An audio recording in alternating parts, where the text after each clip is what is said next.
Initial statement. Thanks, Laskin Corla. First of all, I'd like to take the opportunity to warmly congratulate Minister Alan Kelly on his appointment as Minister for the Environment and to wish him well. I'm today appealing to him to take all steps necessary to urgently address the severe housing crisis in this city and in the country, and being experienced obviously by perhaps 100,000 of our, plus of our fellow citizens, and to really take dramatic, urgent action. I made those appeals, of course, to your predecessor on the housing area, to Minister Jan O'Sullivan, and also many times in this House to Taoiseach Kenny.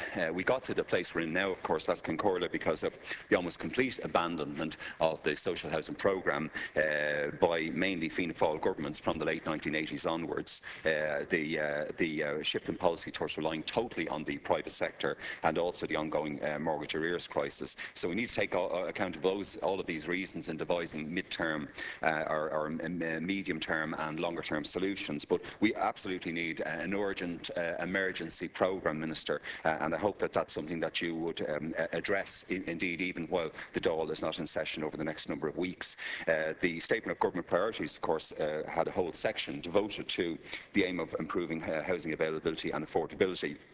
And I note Minister Noonan's his Section 227 review of NAMA. But unfortunately, NAMA, of course, has provided a minuscule number of houses for the local authorities of this country since it was established. But what immediate action, Minister, will you take to address the almost 200 families tonight with over 300 children living in emergency accommodation in this city?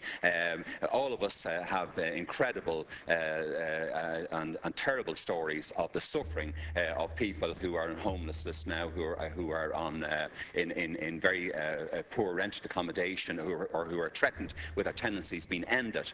We could all, in fact, spend probably the rest of today up to 9 o'clock recounting some of these horror stories. And a key common factor in them all, Minister, is the mistreatment of children. We had an earlier debate about this, in government institutions, but how children are being treated in families, either when they're homeless or when they're facing eviction from private tenancies because of the escalation of rents. It's a shocking indictment of this government and of this state and of this parliament, and I hope you will address it. So what action will you take in relation to the rough sleepers on the streets? That we had a record number, I think, of 177 people on the streets of Dublin a few days ago. In my own area of Dublin, Bay North, Dublin North Central, housing area B, Minister, we have well over 4,000 families and individuals on the housing list and on the homeless list. Your predecessor, of course, promised to give us something like between 4,000 and 6,000 new homes this year in 2014. Very few of those have been delivered, and almost none of them have been delivered in Dublin Bay North or in the Dublin North Central area. And indeed, we could use all of them without counting in the other 40 constituencies of this country, whose needs must be absolutely addressed. We've had almost no new builds in Dublin Bay North, something like 28 in the Bunratty area. We've 35 new homes to come forward by 2016 in Darndale. We've been promised new funding in Fingal County as well, but again it's been a minuscule response. I'd ask the Minister to look in particular at my own area in relation to a strategic development zone, whether or not the huge expansion of our city that was planned for the north fringe of Dublin City from the sea across to Finglas, whether that's something that you could address and establish as a strategic development zone in accordance with the promises that have been made for the Dublin Docklands area. As I said, the rental accommodation scheme, as you know from your own experience, Minister, has collapsed, or it's in the process of so many families being made homeless by landlords exiting the scheme because they can get, as they perceive, higher rents elsewhere. I know the 4 Dublin local authorities, they have come together with proposing a number of important steps to try and remotely address this crisis in the 4 Dublin counties. But Minister, what they're looking for, of course, in particular, is from more funding, and is for leadership from you. And I think the moment is now. We have a housing emergency. You should declare it. You should take action on it. Bring the suffering of these families, the 90,000 families on the last assessment, bring that suffering to an end. Bring the suffering and uncertainty and terror that, in particular, children will be facing in those circumstances. Bring that to an end, Minister. I urge you to take action. Thanks. I call the Minister 4 minutes to reply. Thank you very much, Deputy Broughan, and thank you very much for your good wishes as well. I appreciate them. Deputy, I'm determined to deal with this issue. You may have heard it before, but I am absolutely personally determined to deal with this issue for many of the reasons you've said yourself. It has been reprioritised by government. It is top priority, and I will give all hours I can to try and deal with this issue, because it is wrong that we have the situation in relation to housing in this country, given the history that we've gone through, particularly over the last 15 to 20 years. It's quite a phenomenon.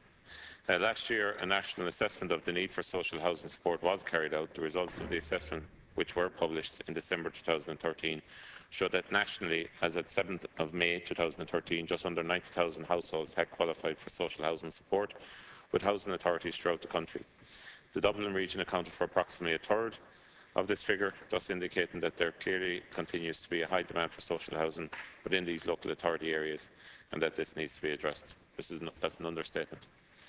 Every government since the foundation of the state has been asked to increase social housing. The significant numbers referred to represent unprecedented challenges on the budgetary front. There is no single solution, and it will not be done overnight. We are moving in the right direction while continuing to protect the most vulnerable and disadvantaged as best as possible. It is and continues to be my department's objective to maximise the delivery of social housing using all of the resources available. I'll talk a little bit about that. It is clear that the present and foreseeable economic context in which we must address social housing needs it needs to be innovative. It is and it will be challenging, but solutions must be found which will harness new funding streams. And access to funding streams is going to be critical, and I'm going to work on that. Under Action 8 of Construction 2020, a strategy for a renewed construction sector, a social housing strategy is to be published by Q3 2014. My intention is that the social housing strategy will be both challenging and innovative, and will provide the basis for an enhanced approach to social housing provision in Ireland.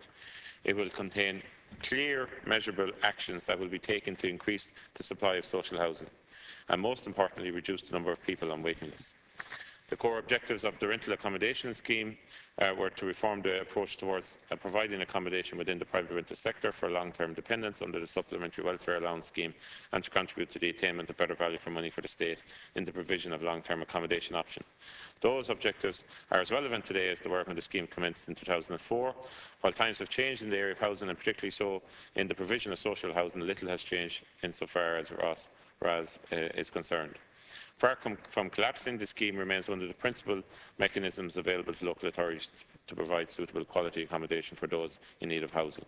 Up to the end of May 2014, almost 49,500 households have been transferred by local authority from rent supplement and housed directly under RAS and other social housing options. RAS and continues to be a successful programme which has achieved considerable output levels to date and delivered quality housing to a large number of households. The figures speak for themselves. That said, it needs to be borne in mind that it is difficult to achieve any large-scale delivery, as many of the transfers are done on a case-by-case basis with individual property owners. One of the reasons why the social housing leasing initiative was introduced was to facilitate an approach which would allow delivery on a larger scale, and leasing continues to represent an essential element of supply within housing supports generally. Furthermore, the introduction of HAP this year will provide a further additional form of housing support to meet the challenges presented in addressing overall housing need. The relevant legislation for HAP has just completed its journey through the Houses yesterday and will be enacted in the coming days.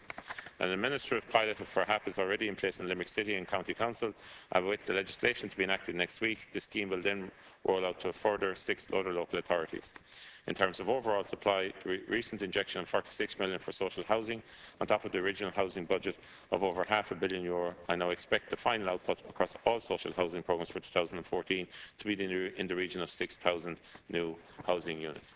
May I just say, Deputy, that every avenue as regards delivering on this will be explored. This morning I was with the CCMA and all the county and city managers, expressing how urgent it was that they cooperate and work very closely. I was very happy with the reception I got. I am going through all the various different funding mechanisms in detail, and I will continue to do so in order to deliver a strategy that hopefully we can all get behind in Q3 after the summer. Thank you, Minister. We'll come back to the Minister. Deputy Broughan has 2 minutes. Thanks again, Laskin Corla. Well, I'm glad you've met the county managers, and perhaps you might, at an early date, also bring in the 31 directors of housing or assistant managers from all over the country, perhaps, and tell them exactly the targets that you're aiming for. You talked about funding, and I know there's issues about off-balance sheet, off-government balance sheet funding. And we heard there was some decision at Cabinet, I think on Tuesday, at your first Cabinet. I just wondered what exactly you're hoping for there in relation to, is it financed through the EIB, the ISF, pension funds and the private market? I mean, how do you see that? Will there be legislation, by the way, in this regard? I asked Minister Noonan that the other day, and also the development of cost rental models as proposed in the NESC report. So what kind of progress do you expect to present us with by the time the Dáil resumes in relation to getting serious finance for public housing, for social housing?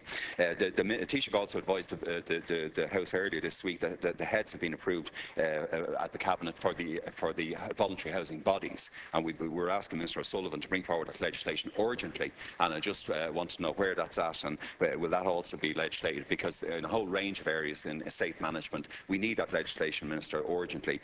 We also, on the legislative side, obviously recently the housing bill was passed, and a key element of it, the housing assistance payment scheme. There was still uncertainty about that with Minister O'Sullivan, exactly what the status was. People feel, obviously, in RAS, in private rented accommodation, that there is no security of tenure. We're actually back, and think, at our predecessors in the national movement in the 1870s. We don't have security of tenure in rental tenancies, including in RAS, and I urge you to take responsibility for that and to address it, because that's going to be a key and a major problem in relation to HAP.